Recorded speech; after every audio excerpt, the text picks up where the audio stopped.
జరగబోతున్న సువార్త సభ, విమోచించే నిరీక్షణ సువార్త సభ మరి వెస్ట్ పట్టణ ఏరియాలో అనగా అడ్రోడ్ ఏరియాలో లేక కొండపల్లి ఏరియాలో జరగబోతుంది.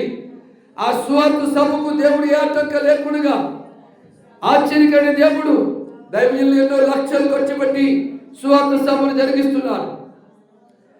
అనేక మంది సేవకులకు, సేవకురాండ్రులకు, అనేక మంది విశ్వాసులకు ఆత్మీయ సంబంధమైన వాక్యాన్ని అందించాలని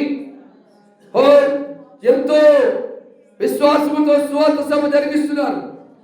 రేపు 19వ తారీఖున జరగబోతున్న ఆ సువార్త సభ దేవుడు విజయవంతంగా జరిగించేలాగా చప్పుడు గడి పరిశుద్ధాత్మ దేవుడు కనపరుచుకుందాం. గట్టిగా చప్పుడు గడి పరిశుద్ధాత్మ దేవుడు కనపరుచుకుందాం.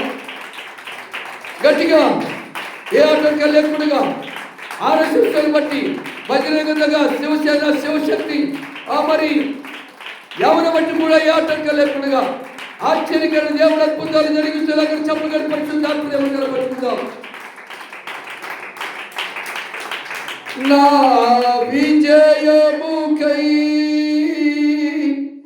ప్రాణత్యాగము చేశావు నీవు, పునరుత్థానుడ నీవే నాలాపనానికి నారాధన విజయ గీతము మనసారలేను పాడిన. ఎందుకంటే విషయాన్ని దేవుడు ఇస్తాడు, అడుగుని మీకు ఇస్తానని వాగ్దానం చేశాడు.